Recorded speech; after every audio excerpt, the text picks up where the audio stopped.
Okay, so now we're going to begin Act 3, Scene 3. And if you'll turn to page 102 of your books, I'll read out a quick summary, and it's just one sentence. Macbeth sends a third murderer to kill Banquo and Fleance. The three ambush their prey and kill Banquo, but Fleance escapes. Okay, so I'll introduce you to the third murderer that I'm going to use in this scene. So this image will depict the third murderer. This scene opens in a dark park outside Boris Palace. But who did bid thee join with us? Macbeth. He needs not our mistrust, since he delivers our offices and what we have to do to their direction just. Then stands with us.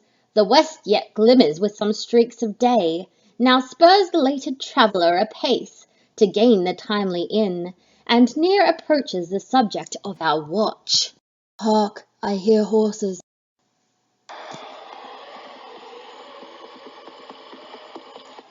Give us a light there, ho! Then 'tis he. The rest that are within the note of expectation already are in the court. His horses go about. Almost a mile, but he does usually, so all men do. From hence to the palace gate, make it their walk. Enter Banquo, and Fleance holding a torch. A light, a light! 'Tis he. Stand to it. It will be rain tonight. Let it come down.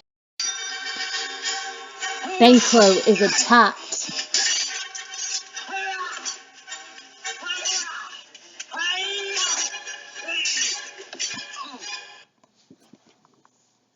Oh, treachery! Fly, good Fleance! Fly, fly, fly!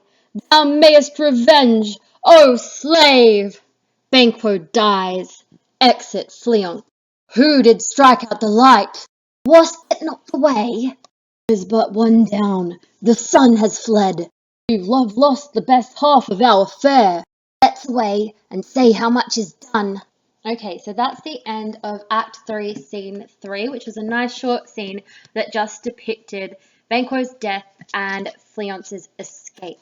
So you'll notice that I used a picture of Macbeth to represent the third murderer, because there are some theories that he disguised himself as the third murderer, and indeed it might have been the same actor in original renditions of the play.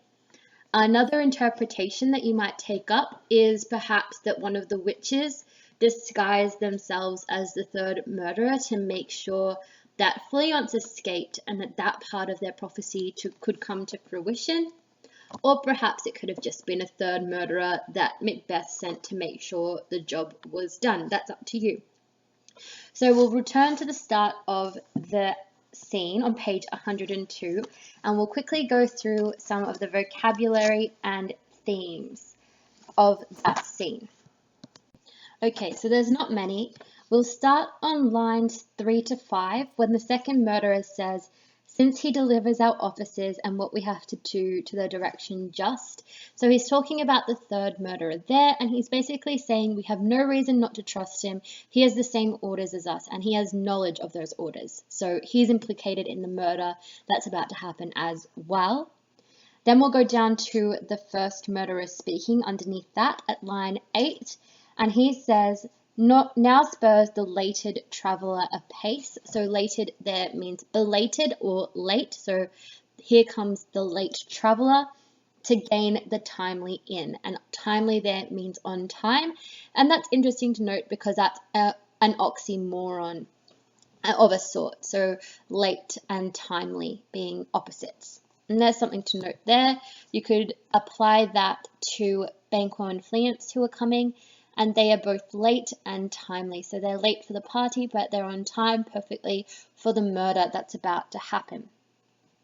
And then the second murderer underneath that on line 12 says that are within the note of expectation. He's talking about the guests that have already arrived there. And the note of expectation just means that they are expected. So they are the expected guests. They have all arrived. And that's the last bit of vocabulary you need. But I just want to quickly discuss the evidence that the third murderer could perhaps be Macbeth himself. So we know in the previous scene, he said something that had a double meaning, which he said, wait for the spy of the time. He could have meant that metaphorically, but he also could have been referring to this third murderer being the perfect spy. And indeed, we see that. We see the third murderer knows an awful lot about Banquo, as though he is already acquainted with him. So we see this first on lines 13 to 15, where the third murderer says, almost a mile, but he does usually, and then he cuts himself off. So that hyphen there represents usually interruption or being cut off. In this case, the third murderer cuts himself off. So he says, but he does usually. So all men do. So he's almost catching himself like, oh, he usually does this. I mean, all men do. And then he says, from hence to the palace gate, make it their walk. So he says he's about to go to the palace gate. This is his usual pattern. So not only does this third murderer know Banquo's habits and how he usually enters this palace, but he's also trying to cover up that knowledge and pretend like he's just guessing. And then we'll go to page 104. And the third murder says that's him. So he knows even in the dark what Banquo looks like. So again, more evidence to show that he knows Banquo quite well. And Banquo is just saying to Fleance, oh, it's going to rain. And then the first murderer reveals himself. He comes out and says, let it come down. And they attack Banquo. Banquo sends his son away, Fleance. And then the third murderer asked, who did strike out the light? The first murderer says, was it not the way? So we find out it was the first murderer who did that. And the third murderer says, there's but one down, the sun has fled. So he knows straight away that Fleance has fled.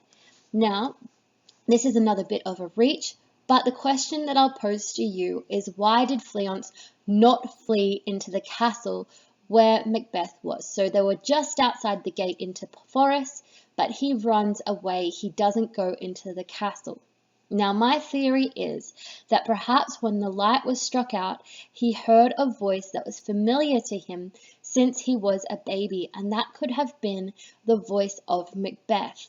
And so Macbeth being there provides a reason as to why Fleance did not return to the castle, because he would know that it was his father's cousin, Macbeth, who killed his father, Banquo, and that would give him reason to run away. And that's the last piece of evidence I want you to think about as to why the third murderer may have been Macbeth himself, and that might lend reason into the next scene where his guilt is going to overcome him and he's going to start hallucinate Banquo's ghost being at the feast.